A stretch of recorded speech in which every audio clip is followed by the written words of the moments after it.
안녕하십니까. 공작가TV 그레이트 게임 최소영입니다. 멀리서 원근 각지에서 저희 방송을 애청하시는 모든 시청자분들께 감사의 인사를 전해 올립니다.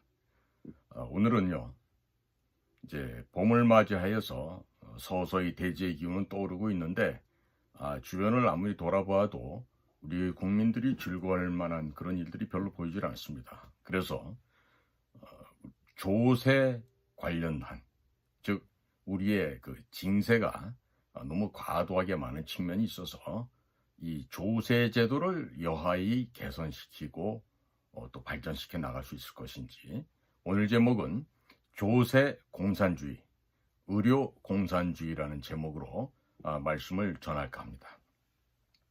부제목으로 조세 공산주의와 조세 의료 공산주의에 물든 대한민국이다, 이는 이야기입니다. 그래서 이 왜 제가 조세 공산주의라고 얘기하고 또 의료 공산주의라고 하면요, 오늘 제가 전해드리는 말씀을 들어보시면 아마 충분히 이해가 가실 겁니다. 자, 요즘에 각종 세금, 4대 보험료, 공공요금, 물가, 이런 것들이 한꺼번에 너무 많이 오르고 있죠. 당연히 우리 국민들의 삶이 팍팍해지고 어려워지고 있습니다. 자, 너무 이렇게 국민들의 생활이 힘들게 되니 정부에서 무상복지한다고 하면서 보조금을 나눠준다고 하면 이러한 말들이 반갑게 들립니다. 그런데 사실은요, 이 말이 거슬리고 거북해야 됩니다. 이 모든 것들이요, 조세 공산주의 때문에 발생하는 일입니다. 즉, 각종 세금, 준조세, 4대 보험에 다 포함되죠. 또 공공요금, 물가 등을 올려서 주권자인 국민을 가난하게 만듭니다. 그리고 정부의 보조금에 연명해서 살아가도록 이렇게 만들면 국민들을 노예화하게 되는 것입니다. 국민을 노예화하는 이런 전략인 것입니다. 자, 주권자인 국민의 돈을 쓸 수 있는 자유, 또 돈을 쓸 수 있는 권리, 즉 소비 주권을 빼앗아가고 국민을 노예로 만들면서 부정선거로 당선된 정치인들이 정부를 구성하고 또 거기에 기생하고 있는 서울법대 출신의 판사검사들, 또 서울대학교 출신 공무원, 언론인, 학자 등이 야합해서 전 국민의 40%가 노예가 되었던 조선시대, 즉 중세 봉건시대로 회귀하고자 하는 것이 바로 이 조세 공산주의인 것입니다.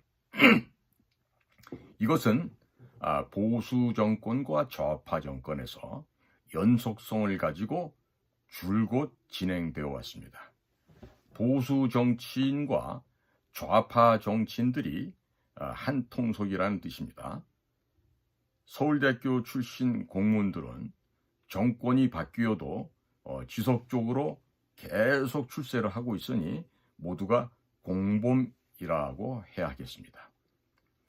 이런 전략은 유대 금융 자본을 등에 업은 각국의 글로벌리스트, 딥스테이트들이 개별 국가와 개별 민족 문화를 해체하여 세계 단일화 정부를 만들기 위한 공작의 일환인 것입니다. 국내에서 중산층을 어떻게 무너뜨려서 노예로 만드는지를 말씀을 드리겠습니다. 헌법 제23조 제1항은 모든 국민의 재산권은 보장한다라고 되어 있습니다. 국민들께서 부동산을 구매하실 때에 이미 취등록세를 모두 내셨기 때문에 매년 정부에서 토지 사용료를 낸다는 1인 종부세는 위헌인 것입니다.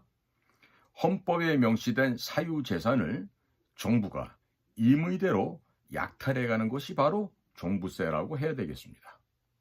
자, 종부세는 부동산 주인이 정부에 월세를 내는 중국 공산당의 토지 공유제의 한국식 표현에 불과한 것입니다. 추미애가 노래를 부르고 또 추미애가 그렇게 노래를 부르면서 다녔고 동시에 중국식 토지 공개념을 노무현 때 시행했던 것이 바로 이 종합부동산세, 종부세인 것입니다. 증여세, 상속세, 양도세 또한 같은 맥락이라고 보셔야 합니다. 여러분들께서 재산을 형성하시는 과정에서 각종 세금을 이미 모두 내셨습니다. 또 내가 내 재산을 내 마음대로 자식에게 주거나 형제에게 주거나 남에게 주거나 그런 것들은요, 정부가 절대로 관여할 바가 아닌 것입니다. 자, 그럼에도 불구하고 우리는 그렇지가 못하죠. 이것 또한 개인의 사유재산을 인정하지 않는 위헌적인 요인이라 하겠습니다. 자, 상속세 또는 상속세 또한 정부가 내 형제도 아닌데 부모님 유산 중에 최대 50%포인트까지 가져가는 것은요, 이 세금이 아닙니다. 약탈입니다. 약탈. 자, 상속을 3번만 하면은요, 국민은 알거지가 될 겁니다. 멀쩡한 기업을 상속세를 내기 위해서 팔아야 하고, 이렇게 상속을 3번 정도 하고 나면요, 그 남은 돈 또한 정부가 다 가져가게 되니 결국 국민은 빈털터리가 되는 것이죠. 자, 국민들이 납득하지 못하는 세금을 만들어 놓고 국민들이 거짓말을 하게 만들고 또 세금을 못 내면 결국 범죄자로 전락하게 되는 것입니다. 자, 이런 식으로 중산층을 무너뜨리면서 정부의 보조금에 의존하여 살게 만들면 국민들이 그냥 노예가 되고 마는 것입니다. 따라서 조세 공산주의에 저항해서 조세 민주주의를 지키기 위해서는 우리는 조세 민주화 운동을 해야 하는 것입니다. 헌법 제23조 1항에 명시된 개인의 사유재산 조항을 지키기 위해서 종부세, 상속세, 증여세, 양도세 폐지 운동을 해야 하고 이를 조세 민주화 운동이다 라고 불러야 하겠습니다. 이것은 조세 저항이 아니라 헌법 정신을 지키는 것이기 때문에 국민 모두가 조세 민주화 운동에 동참을 하셔야 합니다. 이 밖에도 술값, 담배값, 기름값, 가스값 안에도 부가가치세 10%포인트 이외에 주세, 교육세, 유류세 등 각종 이중과세들이 줄줄이 들어 있습니다. 박근혜 정부 때 담배값이 2,500원에서 4,500원으로 올랐는데 4,500원 안에 포함된 세금은 3,323원입니다. 맥주값도 2,500원짜리 한 병에 절반 이상이 각종 세금입니다. 따라서 종부세, 증여세, 상속세, 양도세를 없애고 술값, 담배값, 기름값, 가스값 속에 포함된 부가가치세를 포함한 이중과세를 모두 없애게 된다면 부동산 가격이 안정화되고 각종 물가가 내려가서 서민들과 소상공인, 중소기업이 숨통이 트이게 될 것입니다. 시중에 돈이 풀리기 시작하면 일자리가 생길 것이고 청년들이 결혼을 하게 됩니다. 그러면 자연스럽게 자녀를 출산하게 될 것이고 또 동시에 출산율도 올라가게 될 것입니다. 예를 들어 종부세가 1,000만 원이 나오면 집주인은 전세를 내놓을 때 세금 1,000만 원을 얹어서 내놓기 때문에 결국 손해를 보는 사람들은 집주인이 아니라 서민인 것이죠. 또 부자들에게 세금을 많이 걷어서 서민복지에 사용한다는 정부의 설명은 앞뒤가 맞지 않는 새빨간 거짓말이다라고 해야 되겠습니다. 매년 종부세가 올라가게 되면 전세를 내놓을 때 매년 전세값이 올라가니 겁에 질린 서민들은 무리하게 대출을 받아서라도 집을 사게 되는데, 경제가 안 좋아지거나 대출 금리가 올라가게 되면 결국 대출 이자를 못 갚아서 집을 은행에 빼앗기거나 큰 손실을 보면서 부동산을 내다 팔아야 합니다. 이 과정에서 중산층이 완전히 괴멸되고 정부의 보조금을 타먹는 노예 상태로 전락하게 되는 것입니다. 이들에게 보조금을 주려면 계속 세금을 더 많이 걷어야 하니 기업과 부자들은 한국을 떠나고 한국에는 노예화된 서민들만 남게 되는 것입니다. 결국 정치인과 공무원들만 좋아지는데 그 정치인들은 부정선거에 의해서 당선이 되고 있으니 조선시대 양반과 다름없는 지위를 갖게 되는 것입니다. 또 각종 악법을 만들고 안정성이 검증되지 않은 주사약을 강제로 맞게 하는 등의 온갖 더러운 일은 출세지향적인 서울대학교 출신 공무원들이 하도록 만들게 되면 이승만 대통령께서 건국하신 자유대한민국은 조선시대의 산농공상 시대로 회귀하게 되는 것입니다. 헌법과 교과서에서 자유를 삭제하면 완전하게 공산주의 국가가 되는 것이고, 헌법에 국민 대신에 사람을 삽입하게 되면 세계 단일 정부의 중추적인 국가가 되는 것입니다. 이것이 중앙일보의 홍석현 회장과 여시제가 말하던 리셋 코리아이고, 유대 금융자본가들이 말하는 그레이트 리셋입니다.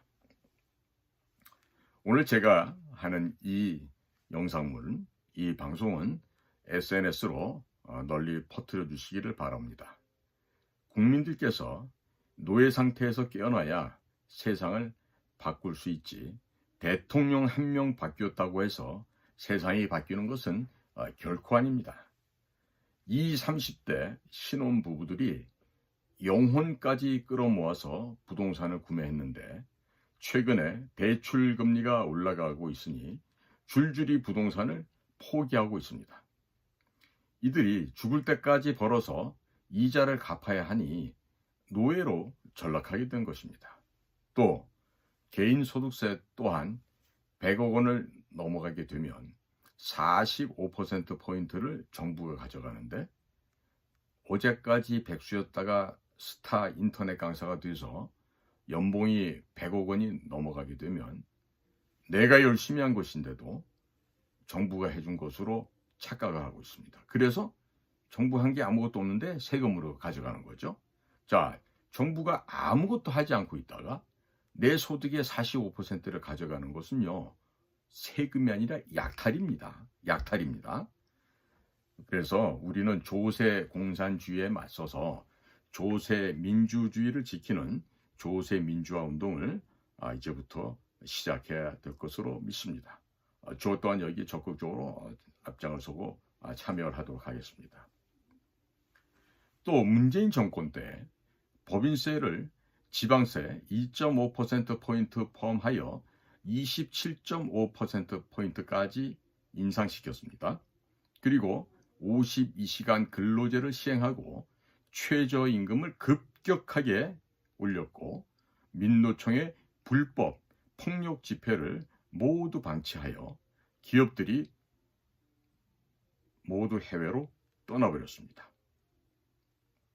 그뿐만 아니라 전염병 사태를 악용하여 거리두기를 한다고 하면서 가게 영업을 방해하는 등 이런 행위로 많은 자영업자들이 가게 문을 닫았고 정부 보조금에 의존하게끔 만들었습니다.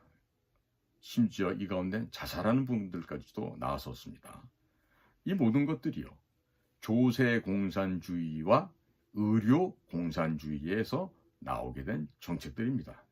자, 그러한 결과 기업들은 해외로 나가고 국내 중소기업 및 자영업자들은 망하고 일자리는 줄어들게 되고 청년들이 돈이 없어서 결혼을 못하니 출산율은 점점 줄어들고 인구 감소로 인해서 나라는 해체 위기로 접어든 것입니다. 미래가 없어지는 것입니다. 자, 여기에 민주당은 여성가족부를 앞장세워서 남녀 갈등을 유발시켰고 정의당은 낙태죄 폐지에 앞장서서 헌법 불합치 판결을 받아냈습니다. 하루에 약 3,000명씩 낙태로 새 생명이 사라지고 1년이면 약 110만 명의 새 생명들이 낙태로 사라지고 있습니다. 유대 금융자본 딥스테이트의 인구 감축 계획을 그대로 실행하고 있는 것이 민주당과 정의당인 것입니다.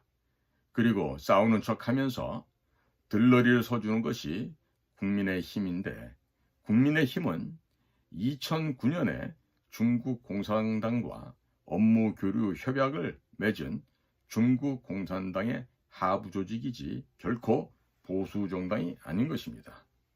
국민 여러분들께서 국민의힘당이 보수 정당이라고 생각하시면 큰 착각이시고 큰일 날 생각이십니다. 그렇다면 조세 공산주의가 미국과 유럽을 어떻게 망가뜨렸는지 잠시 말씀을 전해드리겠습니다. 그들이 만든 기관들 중에 영국의 정보기관인 MI6, 미국 정보기관인 CIA, 미국 연방준비제도 이사회 FRB 등이 있습니다. 미국 연방준비제도 이사회 FRB는 한국은행과 같은 미국의 국책은행이 아닙니다. FRB는 유대 금융자본이 만든 달러 화폐를 발행하는 민간 기업이고 이곳의 이사들은 모두가 영국계인 것입니다. 미국 정부가 전쟁을 하면서 FRB에서 전쟁 자금을 빌려오면서 그에 대한 이자를 지급하게 됩니다. CIA가 전쟁을 기획하고 미군이 전쟁을 수행하면 미국 정부가 전쟁 자금을 유대 금융자본이 만든 FRB에서 빌려오고 이자를 지급하니 미국 국민들은 점점 가난해지는 것이고 미국 정부는 파산 위기에 처해 있으며 유대 금융자본이 미국인들이 벌어서 낸 세금을 모두 가져가는 것입니다. 미국 정부는 지속적으로 세금을 올려야 했고 각종 물가가 오르게 되니 결국 기업들이 모두 떠나고 국민들은 가난하게 되었습니다. 미국 정부와 미국 국민들은 이미 유대 자본주의의 노예가 되었습니다. CIA는 끊임없이 주적을 만들고 미군은 끊임없이 전쟁을 하고 미국 정부는 전쟁 자금을 FRB에서 빌려오는 구조가 지난 수십 년 동안 반복되어 왔던 것입니다. 정보기관 안에는 늘 선과 악이 함께 공존하고 있습니다. MI6나 CIA, 미군 안에도 국가에 충성하는 사람들이 많이 있습니다만 반면에 또 악한 사람들도 일부 존재하고 있습니다. 이 극소수의 악인들이 전 세계를 속이고 전쟁을 해서 돈을 벌 목적으로 끊임없이 거짓말을 언론에 흘리고 있습니다. 현재도 우크라이나가 전쟁에서 이기고 있다고 유럽과 미국의 언론들은 선전하고 있습니다만 우크라이나는 25만 명 이상 사망했고 러시아는 15,000여 명이라고 이스라엘 모사드와 또 양심이 있는 언론들이 이미 보도를 하기 시작했습니다. 이라크에도 생화학 무기가 있다고 해서 미국의 당시 부시 정부가 주장하면서 쳐들어갔었는데 그곳에는 아무것도 없었지만 미국은 전쟁을 하였고 많은 전쟁 비용을 FRB에서 달러로 발행해서 사용을 했고 현재는 그 이자를 갚고 있는 것입니다. 아프간에서 9.11 테러의 주범인 오사마 빈 라덴이 있다고 쳐들어갔으며 아프간 전쟁에서 천문학적인 전쟁 비용을 FRB에서 달러를 발행하여 사용했었습니다. 세계 제2차 대전이 끝나자 미국은 뜬금없이 어제의 동지였던 소련을 주적으로 선포하고 냉전을 시작하게 됩니다. 그 이후 지난 70여 년 넘게 여기저기서 전쟁을 벌이느라고 미국 경제가 파탄이 난 것이고, 또 미국 정부는 각종 세금을 올려서 FRB에 이자를 갚고 있는 것입니다. 그 돈들은 유대 금융자본가들의 손으로 들어가게 됩니다.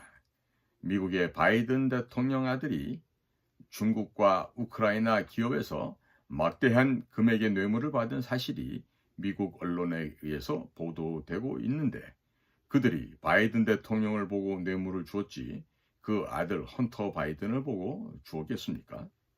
미국의 바이든 행정부는 우크라이나에 1,000억 불이 넘는 무기와 달러를 지원하였는데, 그중 일부는 다시 미국의 FTX 암호화폐 거래소로 돌아와서 민주당 정치인들에게 정치 자금으로 제공이 되었고, 수사당국의 추적이 시작되자 세계 최대의 암호화폐 거래소인 FTX를 파산시키고 그 증거를 인멸하였습니다. 1,000억 달러가 넘는 전쟁 비용을 FRB에서 달러를 발행해서 사용하고 이자로 주어야 하기 때문에 바이든 대통령은 더 세금을 올리겠다고 합니다.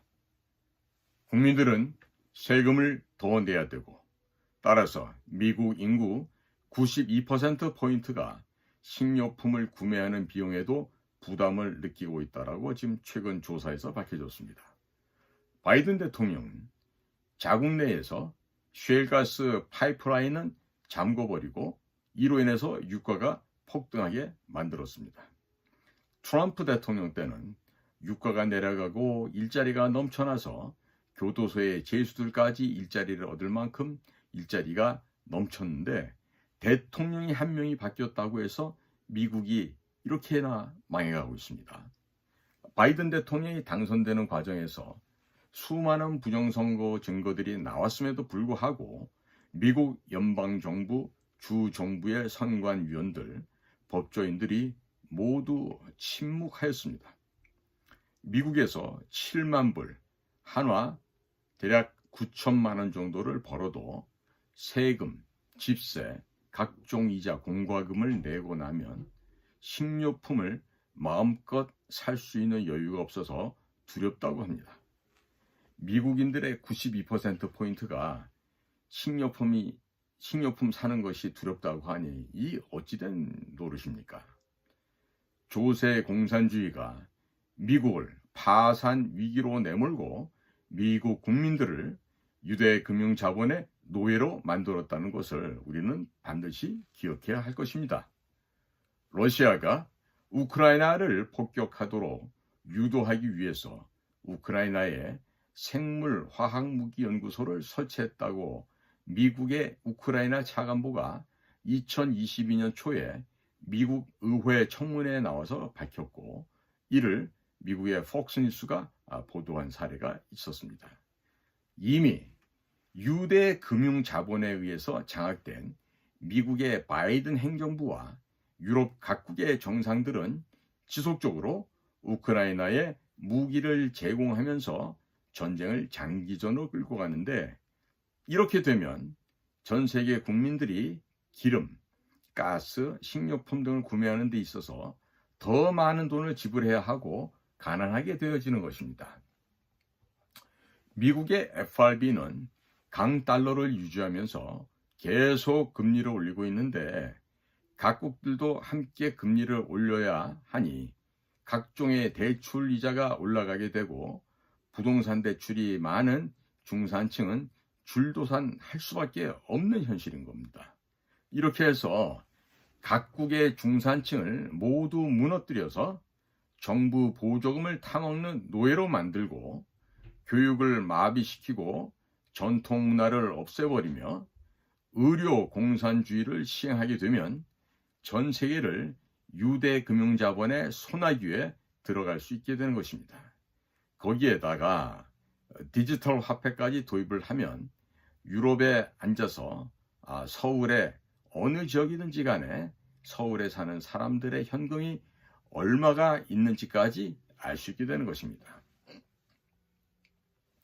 이런 시스템을 구축하는 것이 그레이트 리셋이고, 한국 내에서 이를 추종하는 세력들이 서울대 출신의 정치인, 국민의힘, 더불어민주당, 정의당, 서울대 출신 공무원, 천주교 정의구현 사재단, 세계교회협의회 WCC, 한국기독교협의회 NCCK, 또 세계복음주의연맹 WEA, 원불교, 여시제 등 수많은 단체들이 여기에 자리를 잡고 있습니다.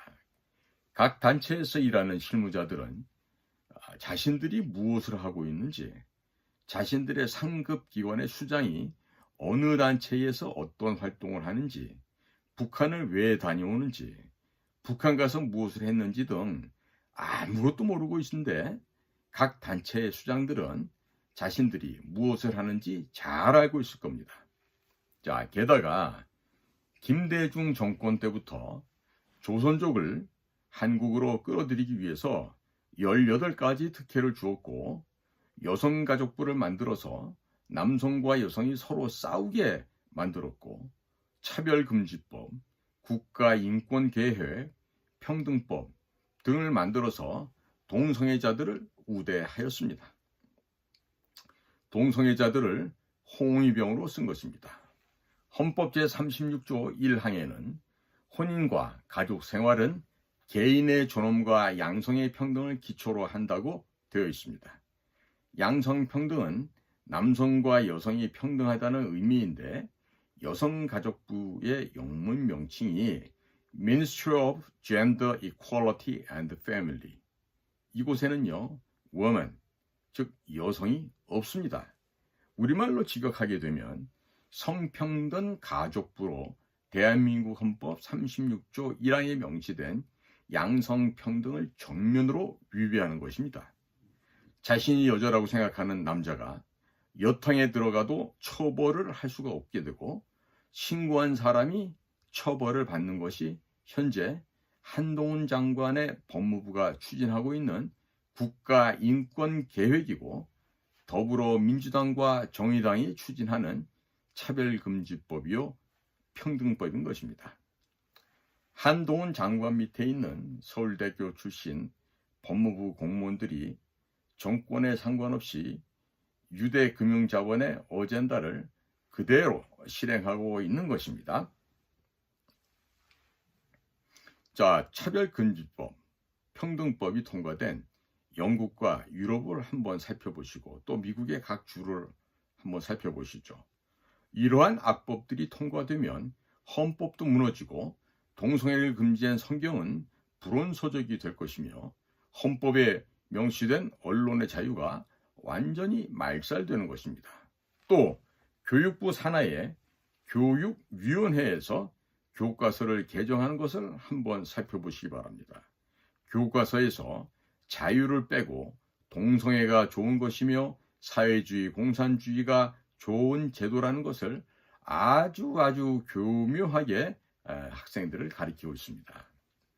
우리의 자녀들에게 딥스테이트의 어젠더를 교육시키고 있는 것이 바로 서울대교 출신 교육위원들이고, 또 그러한 자들이 가장 많이 포진하고 있습니다. 서울대교 정문에 있는 기역, 시옷, 디귿은 국립서울대학교가 아니라 계집, 술, 돈으로 바뀐 지 오래되었고, 공산당 교육기관으로 바뀐 지 오래되었습니다. 서울대학교 교수들은 이미 유대금융자본에 의해서 자신의 영혼을 판 사람들이라고 할 수 있겠습니다. 서울대학교 교수들이 써대는 각종 보고서를 믿고 정책을 시행하게 되면 유대금융자본주의의 어젠더를 그대로 시행하게 되는 것인데, 담당 공무원들은 자기가 뭘 하고 있는지, 그 정책이 어떤 결과를 초래할지도 모르고 할 수 있겠지만, 대부분은 자신의 입신양명, 즉 출세를 위해서 일하고 있다 하겠습니다. 대한민국에서 제일 똑똑한 친구들이 자기가 뭘 하는지도 모르고 이렇게 할 수가 있겠습니까? 또 미국과 유럽이 망해가는 과정을 보십시오. 한국도 현재 그와 같은 길을 걷고 있습니다. 또 우리 한국에서는 5.18 특별법을 만들어서 5.18 광주 사태에 대해서 의문을 품는 지만원 박사님 같은 학자들을 구속시켰습니다. 학문적인 자유와 언론의 자유가 짓밟히고 있는데 서울법대 출신의 교수들과 판사, 검사들은 단 한마디도 하지 않고 있습니다. 자, 이런 것들이 국가의 기생충이 아니면 뭐가 기생충이겠습니까? 서울대학교 법과대학 출신의 윤석열 대통령님, 또 서울대학교 법과대학 출신의 한동훈 법무부 장관님. 대한민국 헌법에 명시된 언론의 자유가 유린되고 있는데 이걸 보고도 가만히 계실 겁니까? 가만히 계시면 당신들도 기생충이 되는 것입니다. 그렇다면 이러한 악법을 누가 만들었습니까? 서울대 법대 출신들이 판검사를 하다가 정치권으로 들어가서 만들게 됩니다. 서울법대 출신 판사검사들은 헌법에 언론의 자유와 개인의 자유가 왜 무엇 때문에 들어있는지도 그 역사적 배경도 잘 모르고 있습니다. 그래도 월급 받고 재판하고 이렇게 구속 기소하고 있습니다. 자, 자기 자신들이 모른다는 사실을 모르고 있으니 어찌 부끄럽다는 생각은 할 수 있겠습니까? 이것이 짐승과 다른 점이 뭐가 있겠습니까? 윤석열 대통령님, 한동훈 장관님, 또 대한민국의 헌정 질서가 무너지고 있는데, 자, 목으로 밥이 술술 넘어갑니까? 잠이 잘 오고 있습니까?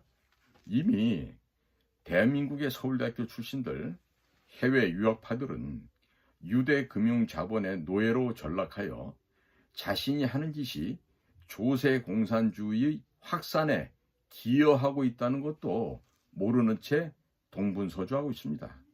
그런데도 그들은 자신들이 똑똑하며 국가 엘리트라고 자랑을 합니다. 그런 사람들이 외국에서 다녔던 학교와 그들이 늘 보아왔던 각종 잡지, 그들이 활동했었던 수많은 단체들이 유대금융 자본의 지원으로 만들어졌다는 것을 그들만 모르고 있습니다. 하버드 대학교는 유대금융 자본으로 만들어졌고, 또 하버드 나온 한 사람이 또 이준석이라는 아이죠. 또 이준석이 하는 행동을 보인 아마 국민 여러분들께서도 감이 잡히실 겁니다.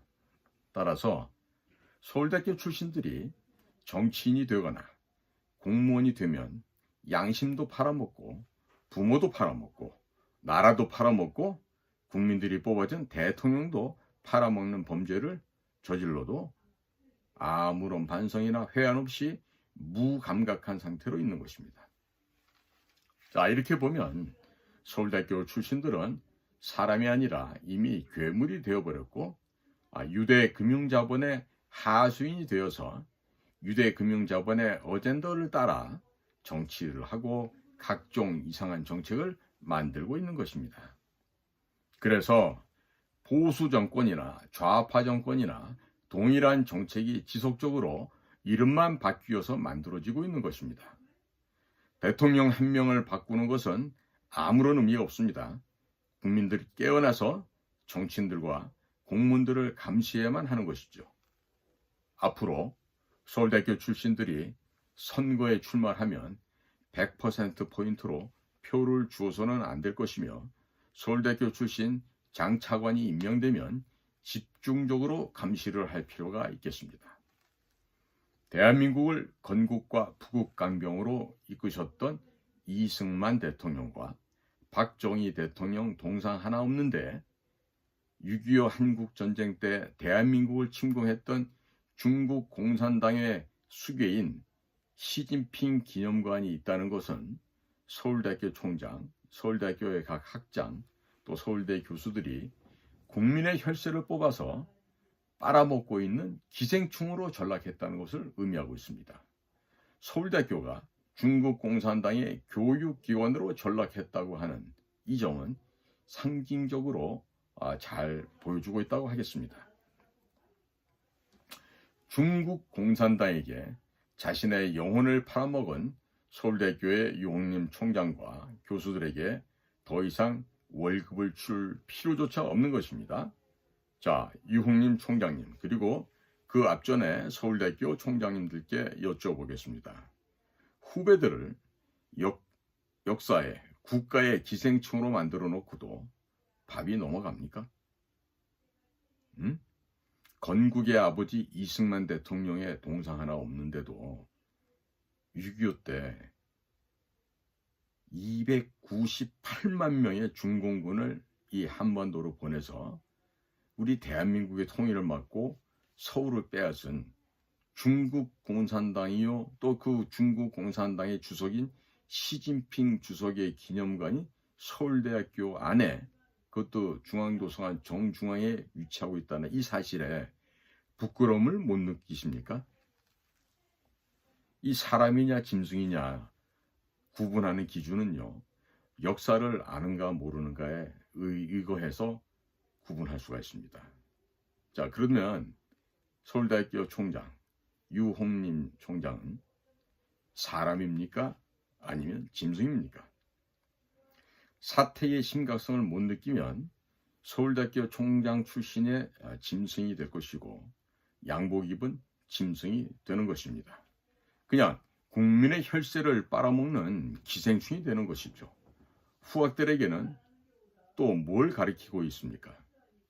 기생충 교수들 밑에서 배우는 서울대학교 학생들이 기생충으로 성장하는 것은 너무나도 당연한 일입니다. 자기 자신들이 유대 금융자본의 노예로 전락했다는 그 사실조차도 모르고 있는데 많이 배운들 무슨 소용이 있겠습니까?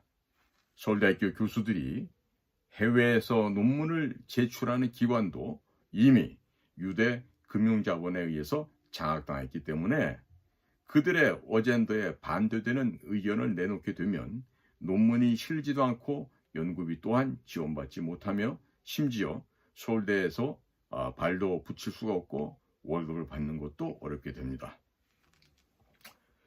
조세 공산주의에 의해서 파생된 것이 의료 공산주의입니다. 의료 시스템을 장악하면 국민들을 노예로 만들 수 있다는 전략이 됩니다.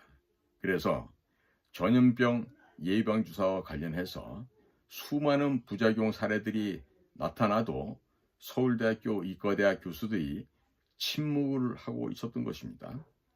그래도 희망이 있는 점은 아주 일부 교수들이 양심을 저버리지 않고 진실을 외쳤다는 점입니다.